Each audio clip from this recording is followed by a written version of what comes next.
Hey everybody, this is Dark Side Elite. Um, there are a lot of things going on in the Snyder Cut movement. I know I haven't been really talking about it, but there are a lot of things going on.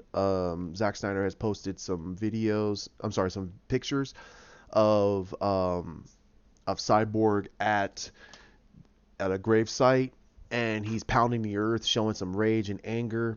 And I saw the pictures. I do not have those up, fortunately. But I actually like them. And again, I'm not showing that I don't want this cut or anything like that. I'm just showing like I rather now just kind of talk a little bit more about other movies and maybe some DC news that are a little bit more tangible.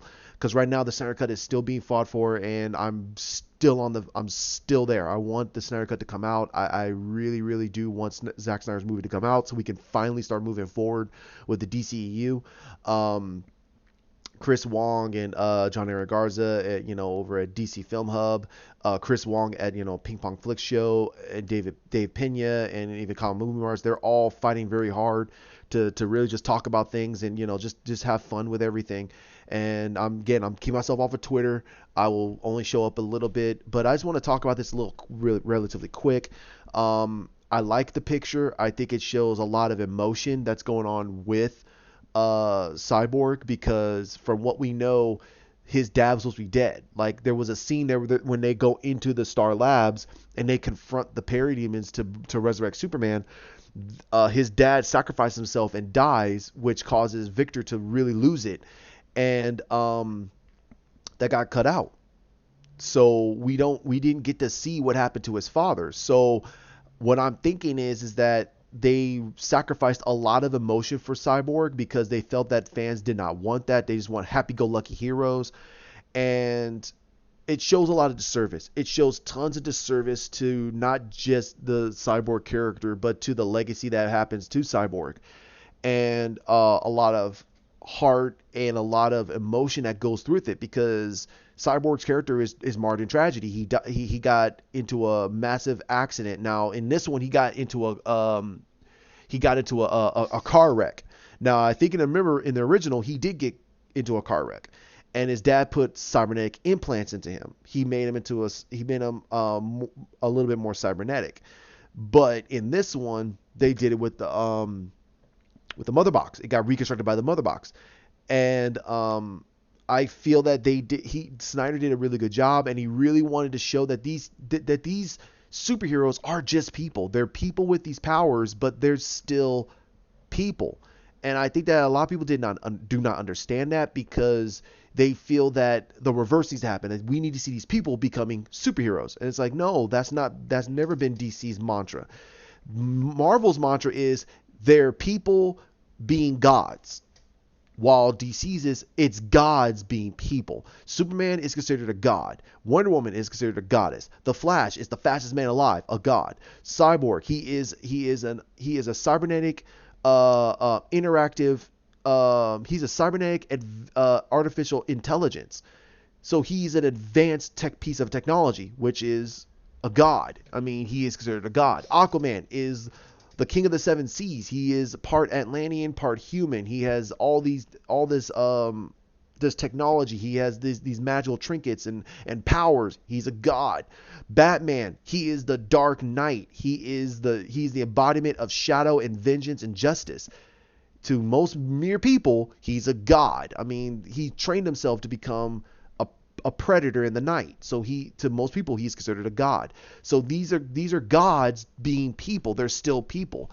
And I think that the people that were a part of this whole butchering of Justice League, they didn't understand these characters. And it saddens me to hear that Jeff Johns was a part of this, because he wrote for these people. He wrote for the Flash. He knows what the person Flash is. They're gods being people. They're not people being gods.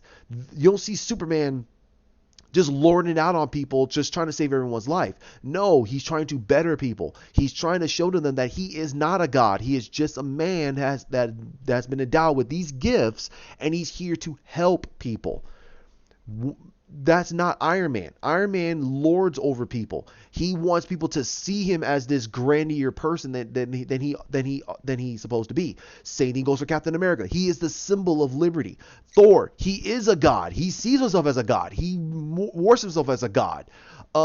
That's what, and I think that a lot of people just don't understand that dynamic, and neither does a lot of these comic book reviewers who do these movie reviews for these movies. They think, or they hide it behind the fact because they're just like, hey, I just want to make these videos and just tell people my truth, and that's what it is. No, DC has always had this mantra where they are not the opposite of Marvel, but they're parallel, but they're on the different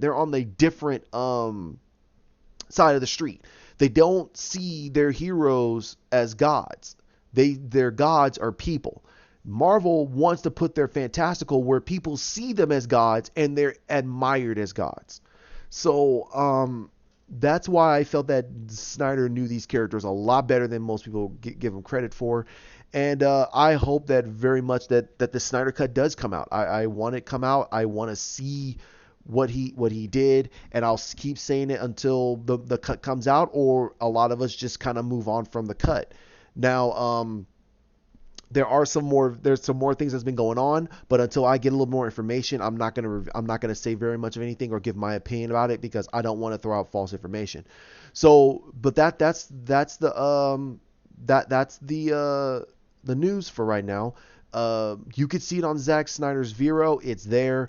I haven't seen it yet, but I've seen it on a couple of my Twitter feeds, and I've seen a couple of people talk. I've seen my guys talk about it, like Chris and John Aaron Garza and them. They talked about it, and I'm perfectly fine with that picture. And I think that there is another set of news that's coming out about Warner Media and how they want to do the possibility of the Snyder Cut, and can this new streaming media, will it do really well without the Snyder Cut? Now, I want to know a little more information about it, and I will put a lot of information into my description. But like, comment, share, and subscribe. It's down below. Let's talk about this. Let's see your guys' point of view about this video, and I'm sorry, this picture that's out on Zack Snyder's Vero. If you call me a bunch of crock or a piece of S, hey, that's perfectly fine. That's what this is all about. Let's just talk about it, and let's talk about it in a civil manner. All right, you guys have a good day. Bye.